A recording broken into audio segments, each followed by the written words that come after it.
Hello friends, welcome to my channel in expert accountancy. आज मैं आपको बताऊंगा साझेदारी फर्म का विघटन, डिसोल्यूशन ऑफ पार्टनरशिप। ये मेन चैप्टर होता है हमारा पार्टनरशिप का। सबसे मोस्ट इम्पोर्टेंट चैप्टर होता है डिसोल्यूशन में। चलिए शुरू करते हैं। सबसे पहले मैं आपको बताऊँ साझेदारी फर्म का विघटन कब होता है। साझेदारी फर्म का विघटन जब होता है जब निम्नलिखित खाते तैयार किए जाते हैं। मतलब जब आप ये फॉलोइंग अकाउंट जो आपको शो हो रहे हैं, like realisation account, partners capital account and cash account, अगर ये आपने बनाया है तो इसका मतलब आपका जो क्वेश्चन है वो डिसोल्यूशन ऑफ पार्टनरशिप का है। इसमें सबसे पहले क्वेश्चन आता है रिलायेशन अकाउंट, वसूली खाता। वसूली खाता क्यों बनाया जाता है? Why are you maintain realisation account? ये आपको पता होना चाहिए कि रिलायेशन अकाउंट क्यों बनाया जाता है। तो जब कोई साझेदार फर्म समाप्त होती है तब फर्म की संपत्ति को बेचकर पैसा वसूल किया जाता है और उसी पैसे से आपके दायित्वों का भुगतान किया जाता है, इसलिए वसूली खाता बनाया जाता है। इसका मतलब वो जब कोई आपकी फर्म की पार्टनरशिप डिसॉल्व हो रही है और उस समय आप जो एसेट्स है आपकी, उस एसेट्स को सेल करके आपको जो पैसे रुपए रिलाइज़ हो रहे हैं, उसको बेच करके जो पैसे आ रहे हैं उससे आपको अपनी फर्म के दायित्वों मतलब लायबिलिटीज़ का पेमेंट करना पड़ता है। इसलिए वसूली खाता यानी रिलायेशन अकाउंट मेंटेन करते हैं। नेक्स्ट, वसूली खाता कैसे बनाया जाता है? ये आपके दिमाग में आ रहा है, वो वसूली खाता हम कैसे बनाएं। ये तो हमें पता चलेगा कि वसूली खाता क्यों बनाया जाता है। अब आपको ये भी पता होना चाहिए वसूली खाता कैसे बनाया जाता है। तो स्टूडेंट्स मैं आपको स्टेप टू स्टेप समझाऊंगा जिससे आपको क्लियरली समझ में आ जाए और ब्रीफली भी थोड़ा समझ में आ जाए। फर्स्ट स्टेप है इसका रिलायेशन अकाउंट के डेबिट साइड में। आपको रिलायेशन अकाउंट जब आप फॉर्मेट बनाएंगे तो रिलायेशन अकाउंट में एक डेबिट होता है, मतलब एक लेफ्ट हैंड साइड जो आपका होता है वो डेबिट होता है और राइट हैंड साइड आपका क्रेडिट साइड होता है।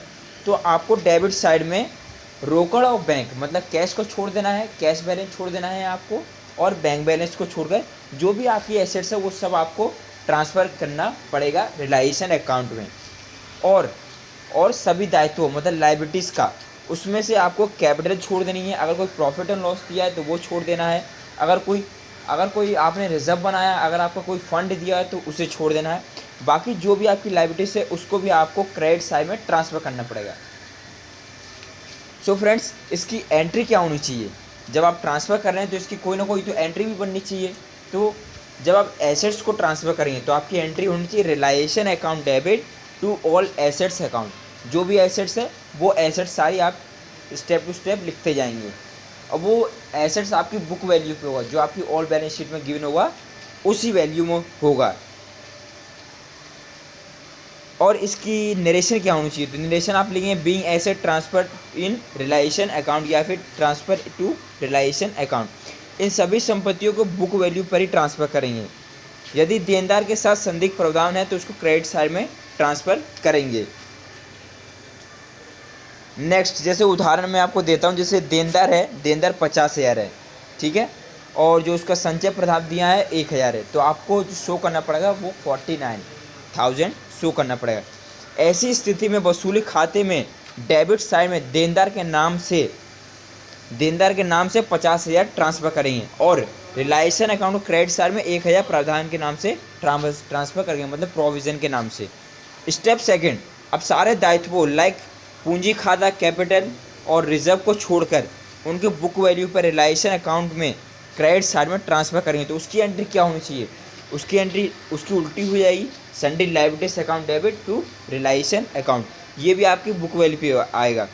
स्टेप 3, यदि कोई साझेदार कोई संपत्ति ले लेता है तो उसकी एंट्री क्या होनी चाहिए? यदि कोई साझेदार आपकी कोई संपत्ति एसेट्स को खरीद लेता है तो उसकी एंट्री क्या होनी चाहिए? तो पार्टनर्स को आप डेबिट करेंगे, जो जिस भी पार्टनर ने लिया आपके एसेट्स, और टू रिलायेशन अकाउंट।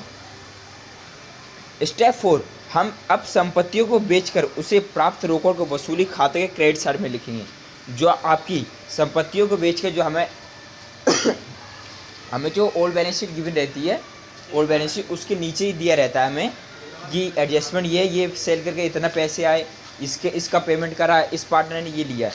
तो उसी में आपको लिखा रहेगा कि हमें अपने एसेट्स को सेल करके ये कैश प्राप्त हुआ, तो उसकी एंट्री क्या होनी चाहिए? उसकी एंट्री होगी कैश या bank account debit to realisation account. इसमें आप लिख देंगे being realised to sale on assets.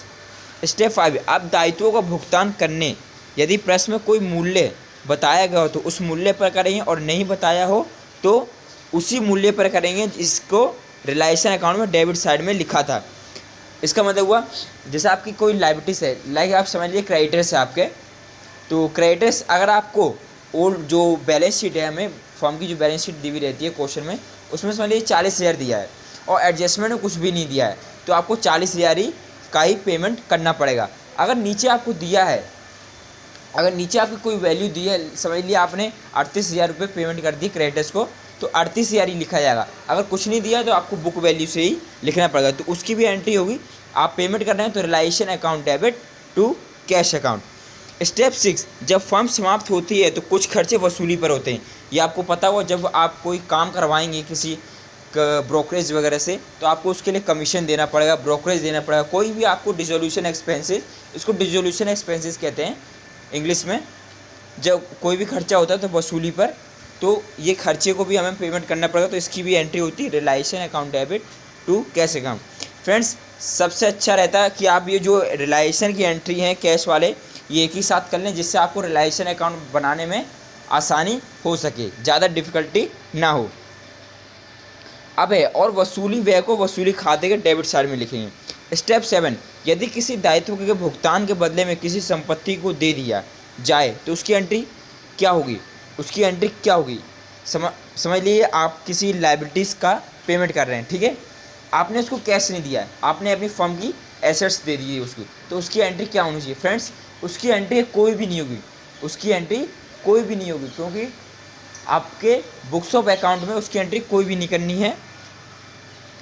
इसको वसूली खाते में कहीं भी नहीं लिखा जाएगा, इसको रिलाइजेशन अकाउंट में आपको कहीं भी नहीं लिखना है। स्टेप 8, अब वसूली खाते का योग करेंगे। यदि वसूली खाते के क्रेडिट साइड का टोटल ज़्यादा है और डेबिट साइड का टोटल कम है तो आपका लाभ होगा। समझ लीजिए आपका जो लेफ्ट हैंड साइड है, आप ऐसे समझ लीजिए, आपको इससे आसानी होगी, आपका जो लेफ्ट हैंड साइड है वो कम है और आपका जो राइट हैंड साइड है वो ज़्यादा है, ठीक है, तो आपका ये प्रॉफिट निकलेगा। अगर आपका डेबिट साइड ज़्यादा है और क्रेडिट साइड कम है तो आपका ये लॉस निकलेगा। वैसे ज़्यादातर फ्रेंड्स इसमें डिसोल्यूशन के क्वेश्चंस में आपका लॉस ही निकलेगा, ज़्यादातर क्वेश्चनों में आपका लॉस ही आएगा। अगर आपका क्रेडिट अधिक होता है तो लाभ है, डेबिट अधिक होता है तो हानि है। और ये जो आपका निकला है ये आपके जो पार्टनर्स है उसमें बटेंगे, ये हानि जो भी लॉस निकलता है लॉस और प्रॉफिट निकलता है तो प्रॉफिट। नेक्स्ट मैं आपको एक एग्जांपल के माध्यम से और थोड़ा क्लियरली ब्रीफली इसके बारे में बता देता हूँ जिससे आपको आसानी हो जाए। तो आपको दिख रहा होगा ये एग्जांपल है, आप बस है जिसमें एक साझेदार हैं और 31 मार्च 2018 को इनकी जो फर्म है वो समाप्त हो रही है। उनके जो फर्म समाप्त होने के बाद 31 मार्च 2018 का उनका ये पूरा चिट्ठा दिया गया, मतलब बैलेंस शीट दिया गया, जिसमें लेनदार है क्रेडिटर्स 20,000 के, ये आपकी लायबिलिटीज़ दी हुई है। तो सबसे पहले आपको क्या करना है कि रिलाइजेशन अकाउंट बनाना है। तो रिलाइजेशन अकाउंट बनाना है फ्रेंड्स, आपको मैं बता दूं, आपको सबसे अच्छा तरीका इसका, सबसे पहले आपको जर्नल एंट्री बनानी चाहिए। जर्नल एंट्री बनाएंगे तो उससे आपको डिफ़िकल्टी नहीं होगी रिलाइजेशन अकाउंट मेंटेन करने में। तो आपको मैंने बताया था रिलाइजेशन सबसे पहले आपको सारी एसेट्स को ट्रांसफ़र करने पड़ेगा कैश और बैंक को छोड़कर। तो आपको यहाँ पे मशीन दिया गया है, डेटर्स दिया गया है, डेटर्स पे 1000 का प्रोविज़न है, मतलब लाइक आप समझ सकते हैं उसमें पीवीडी लगा हुआ होगा, गुडविल दे रखी है, इन्वेस्टमेंट दिया है और स्टॉक दिया है। इन सबको आप ट्रांसफ़र कर दीजिए। ये आपको नीचे दिख रहा होगा रिलाइजेशन अकाउंट, इंग्लिश में लिखा है मैंने, रिलाइजेशन अकाउंट इंग्लिश में ही ज़्यादातर बनता है ये। मशीन 30,000 की, डेटर्स 51, गुडविल 30,000, इन्वेस्टमेंट स्टॉक, ये सबसे पहले मैंने ट्रांसफ़र करा, ठीक है। अब फ्रेंड्स दूसरी आपको लायबिलिटीज़ को ट्रांसफ़र करना पड़ेगा। तो लायबिलिटीज़ के ट्रांसफ़र करने का आप क्रेडिट साइड में देखें, इसके राइट हैंड साइड में मैंने ट्रांसफ़र करा है। उसके बाद आपको नीचे एडजस्टमेंट में देखना पड़ेगा कि कितना हमें वो जो एसेट्स है उसको बेच करके क्या क्या हमें रियलाइज़ हुआ है, कितने पैसे रियलाइज्ड हुए हैं। तो आपको दिख रहा होगा संपत्तियों को सेल करने पे, जिस पे मशीन पे हमें 25,000 हुआ है, गुडविल पे 28,000 और इन्वेस्टमेंट पे 40,000, टोटल आपको 93,000 रुपीज़ रियलाइज हुए हैं। तो आपको बाय कैश अकाउंट के नाम से लिख देंगे। उसके बाद आपने डिसोल्यूशन एक्सपेंसेस करें 5,000 के, तो वो टू कैश अकाउंट से लिख दीजिए। और उसके बाद आपने सभी दायित्वों का भुगतान कर दिया, जिसमें 40,000 रुपये का आपने सभी जो आपकी लायबिलिटीज़ थी उसका पेमेंट कर दिया है आपने। अब आप इसमें देख रहे होंगे कि डेबिट का टोटल है आपका 2,16,000 है, ठीक है। डेबिट का टोटल 2,16,000 है और क्रेडिट का टोटल 1,95,000 है। इसका मतलब क्या हुआ? इसका मतलब आपका, मैंने बताया था ज़्यादातर इस क्वेश्चन में, डिसोल्यूशन के क्वेश्चन में आपका लॉस निकलेगा। तो यहाँ पे भी आपको दिख रहा हुआ लॉस निकला है 21,000 का। 21,000 के लॉस को आपको अ ब स ये 3 पार्टनर है, तीनों में बांटने पड़ेंगे। ये इक्वली है। अगर आपको कोई भी रेशियो नहीं दिया हुआ है तो आप ये समझ लिए कि ये इक्वल पार्टनर है। अगर रेशियो गिवन है तो आप रेशियो में उसको कंबाइन करिए, रेशियो में बांटिए। अगर रेशियो नहीं दिया है तो आप ऐसे ही बांट सकते हैं। आपको, मुझे आशा होगी कि आपको अच्छी तरह से ये समझ में आ गया होगा। अगर फिर भी आपको क्वेरी हो, कोई भी छोटी सी क्वेरी हो, तो आप कमेंट बॉक्स में कमेंट कर दीजिए। मैं आपको अगली वीडियो में आपकी क्वेरी बता दूंगा। फ्रेंड्स, अगर आपको ये वीडियो अच्छा लगा हो तो प्लीज़ लाइक करें, शेयर करें और मेरे चैनल को सब्सक्राइब करना ना भूलें।